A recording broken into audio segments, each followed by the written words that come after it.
जमीन का मुसलसल बढ़ता दर्जा हरारत जमीन के कुदरती निजाम में खलल पैदा कर रहा है। पहाड़ों पे जमी बर्फ तेजी से पिघल रही है, मौसम शिद्दत इख्तियार कर रहे हैं और जिंदगी के लिए मसाइल पैदा हो रहे हैं। एक रिपोर्ट के मुताबिक दुनिया की तकरीबन 1/3 आबादी यानी तकरीबन 2.6 अरब लोग ऐसे इलाकों में रहते हैं जो कि शदीद आबी मसाइल का शिकार ममालिक करार दिए जा चुके हैं, जिनमें से 1.7 अरब अफराद 17 ऐसे ममालिक में हैं जिन्हें खतरनाक हद तक आबी मसाइल का सामना है। इसी रिपोर्ट के मुताबिक 2025 तक पाकिस्तान वाटर स्ट्रेस ममालिक की फहरिस्त में शामिल हो जाएगा। इसके साथ ही UNDP और Pakistan council of research in water resources के मुताबिक पाकिस्तान 2025 तक पानी की किल्लत का शिकार हो जाएगा। मुहक्किकीन का ये भी कहना है कि अगर सूरत हाल ऐसी ही रही और इकदाम न उठाए गए तो 2040 तक पाकिस्तान जनूबी एशिया में सबसे ज्यादा पानी की किल्लत से मुतासिर मुल्क हो जाएगा। मौसमियाती तब्दीलियों के पेश नजर पाकिस्तान के दर्जे हरारत में हर साल इजाफा हो रहा है, जिससे फसलें, चरिंद परिंद और यहाँ के बाशिंदे मुतासिर हो रहे हैं। 2018 में पाकिस्तान ने अप्रैल के गर्म तरीन महीने का आलमी रिकॉर्ड कायम किया। इसके तहत अगर दुनिया ने मौसमियाती तब्दीलियों को रोकने के लिए अभी अमल नहीं किया तो शदीद गर्मी की लहरों, खुश्कसाली, सैलाब और खुराक की कमी का इंतबाह किया गया था। इस वक्त जंगों से ज्यादा इंसान को दर्जे हरारत में इजाफे से खतरा है, क्योंकि हर 6 अमवात में से एक मौत माहौलियाती आलूदगी की वजह से होती है।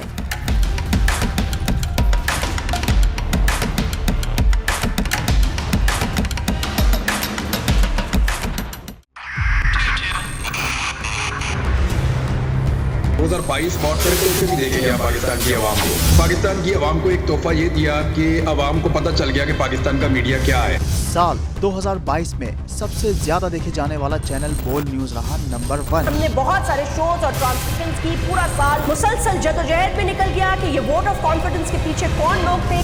तोड़े रेटिंग के सभी रिकॉर्ड। सोशल मीडिया पर भी सबसे ज्यादा तेजी से 2.4 बिलियन व्यूज का संगे मील अबूर किया। एंकर्स को भी आवाम में सबसे ज्यादा मकबूलियत मिली और सोशल मीडिया पर भी बोल रहा सब पर भारी। सब्सक्राइब करें और बेल दबाएं ताकि कोई खबर रह न जाए।